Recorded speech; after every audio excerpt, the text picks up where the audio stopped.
So, designing your ideal customer. Because the key thing is, if I was going to ask you who your ideal customers are, who would they be?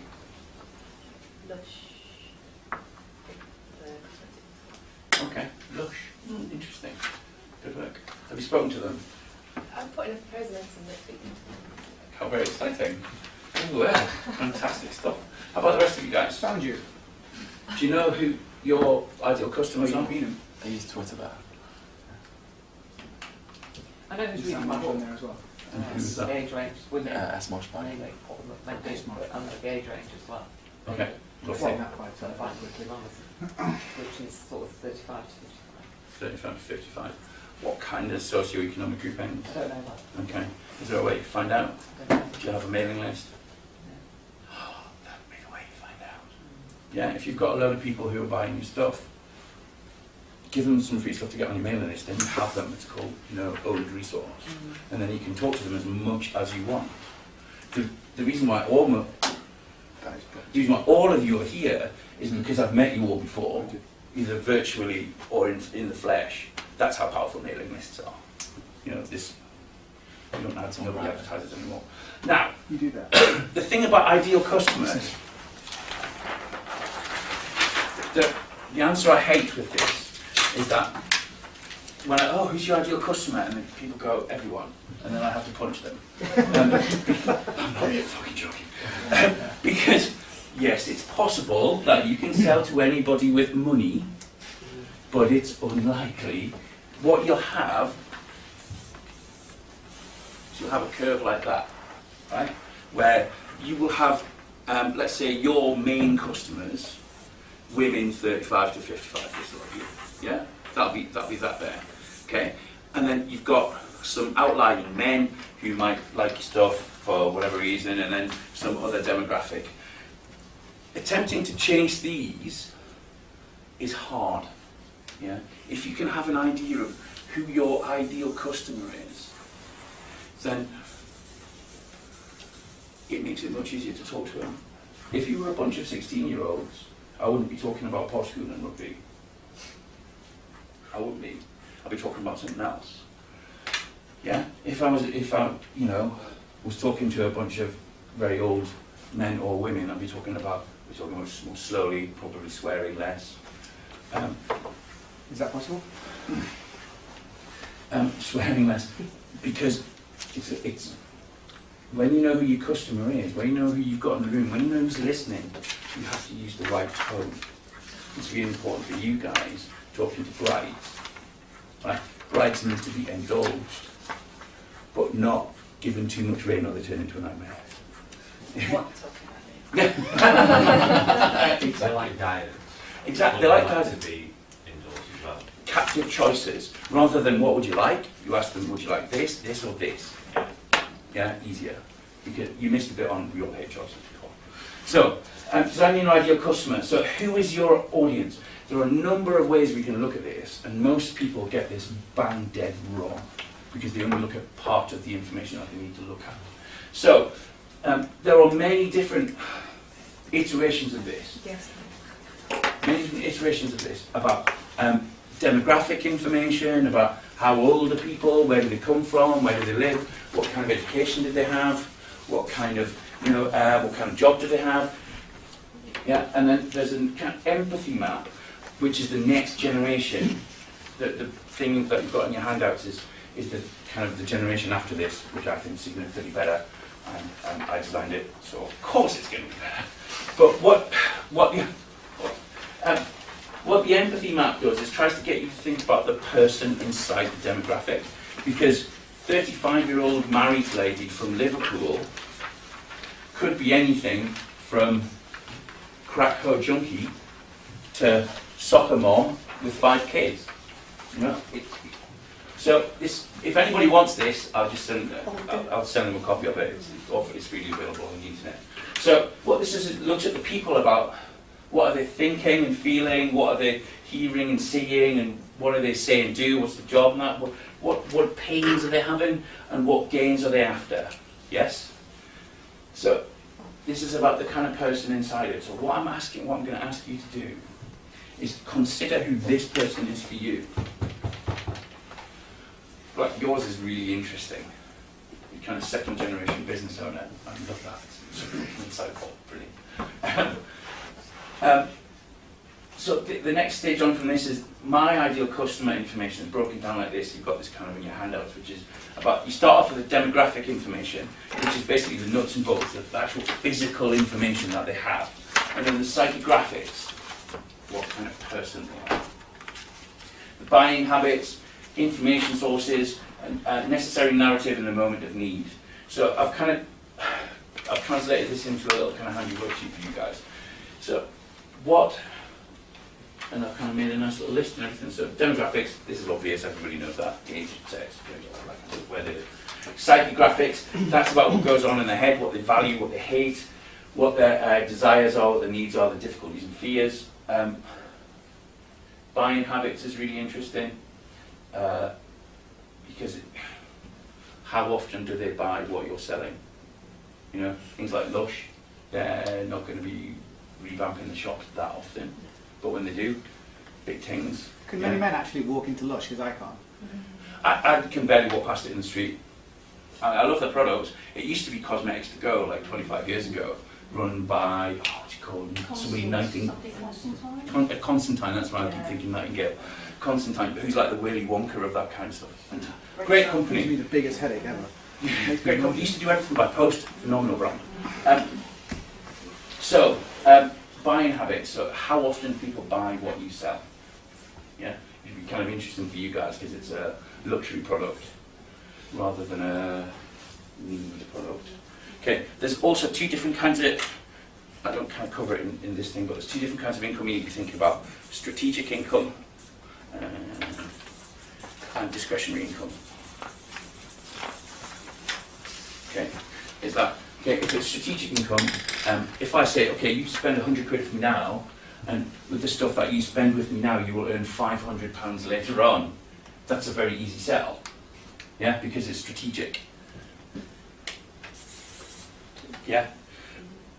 And this discretionary income is, well, if you've got some spare cash, you'll enjoy it. You'll feel good. However, you can make that feel good a strategic thing by implanting it in their larger life. Your wife will enjoy having a happy husband. You won't beat your children so much. Whatever that may be. I have children. Buying habits also about recommendations.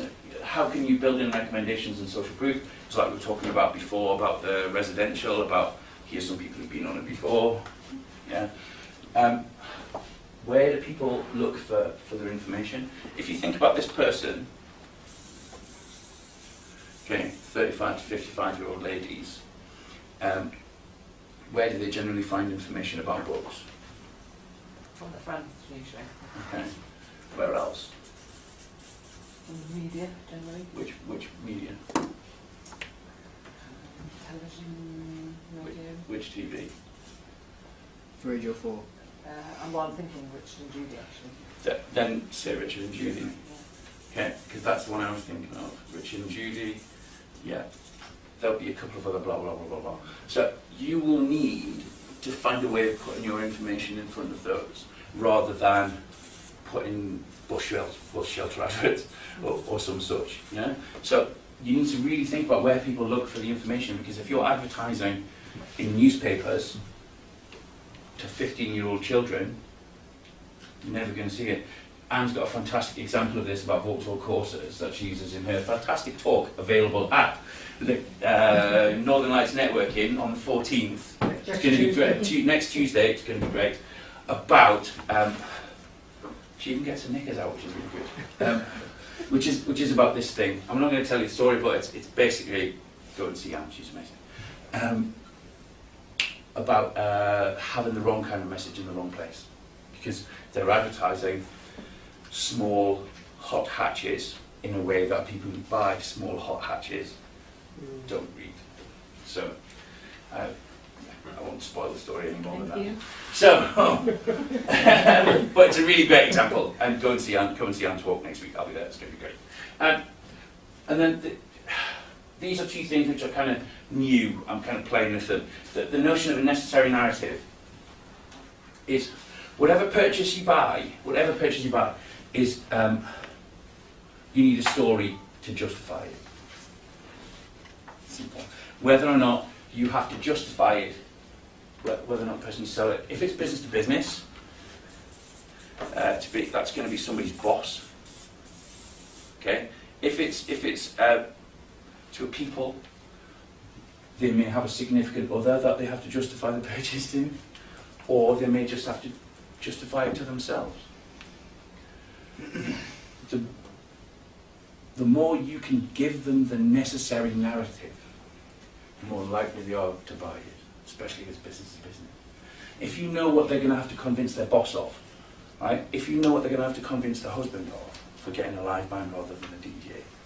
Oh, we could get a DJ, it's half the price. Yes, but. Yeah? I used to sell insurance over the telephone. I used to love it, it's fantastic. And they have a thing called rebuttals. Yes, but.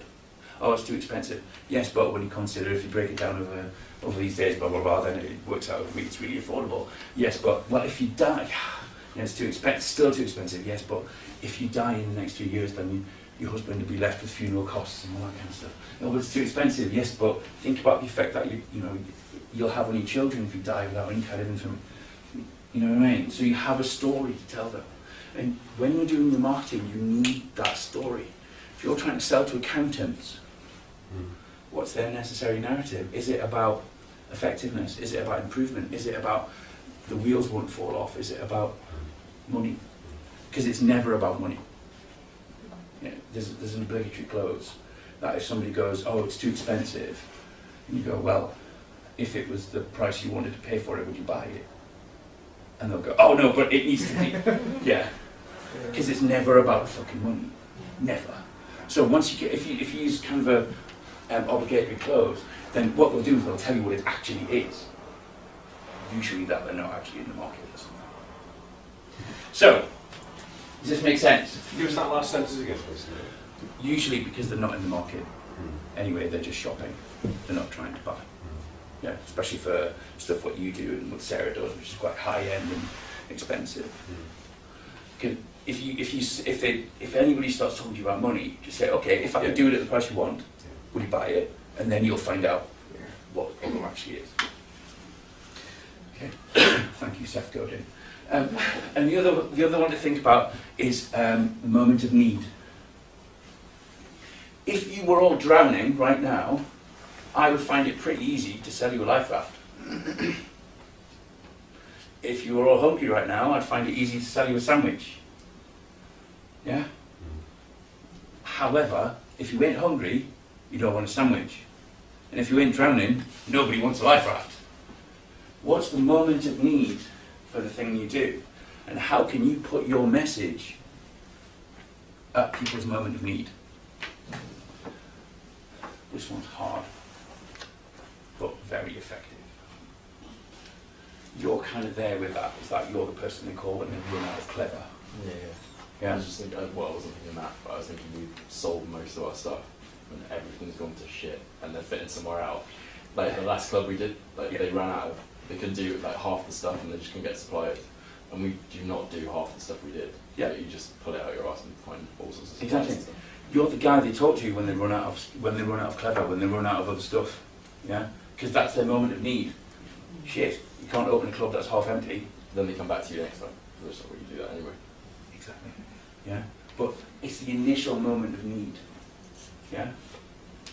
The thing I struggle with my business is that nobody knows how incompetent they are at branding. Nobody knows. Because they all go, it's great, it's fantastic, I'm quite happy with what I've got. And then you talk to them for 5 minutes and you go, well, how does this work and how does that work? And they're like, oh, you don't know. And they haven't got a bloody clue. Ignorance is a funny thing. So I'm having to find new ways of talking about brand, which is where this kind of came from. So, moment of need. I would like you to think, I hope you're making notes as you go. I would like you to think. Right. This is how I kind of put stuff together. for the people I want to talk to, these are two of my, I call them, well, personas is the thing. I have two. I have a man and a woman. This is Sarah. She's senior management business owner. That's my favourite name. I can't help it. Okay. Senior management business owner. She's focused on creative business growth. She's more motivated by fame and kudos than she is by money. She likes being at the centre of a kind of group of people who respect her. She's a managed risk taker. She's a people person. She likes being in the centre of people, and she's success driven rather than money driven. And this is kind of, I kind of have a little quote, just so I can kind of keep them in my mind, is that success is achieved through effort and experimentation, rather than massive risk and running recklessness. And when I'm writing things for the web, when I'm writing copy or designing products, I think, how does Sarah like this? How's this going to speak to Sarah? Because when I'm writing things, I acknowledge risks and say, if I want to sell to Sarah, I go, okay, I know there's a risk here, but this is how we're going to beat the risk. Okay? I know there's a chance of, we're doing a lot here, but this is how we're going to organise the work. I know this is how you can talk to your friends about what you do, and then the selling takes care of itself. Yeah? What's up? Nothing. Yeah, nothing. Okay. I Okay. think that's you, and And this is Stephen. I've done that too. Who again, senior management business owner. He's absolutely really hungry to grow his business so he can cash out. Looking to build a brand platform product, again, so he can expand it quickly, increase profitability. He's really interested in tech. Really interested in tech. And he likes data. So if I want to sell him, I'm going to tell him how to measure things, how we're going to use data to kind of create growth, how we can kind of say, okay, if we do this kind of research, it'll give us this, and then we can use whatever we get to do Y. So I sell him through management of data and profit through progress. He's not interested in what worked last year. What he's interested in is understanding what Tesla are up to, what the new PayPal stuff's going to be like, what the new, all of that kind of thing. So I sell him through selling him a future. So what I'd encourage you to do is have a think about your persona name, have a think about who these people are, and just have 5 minutes of noting down who your key customers are. Does anybody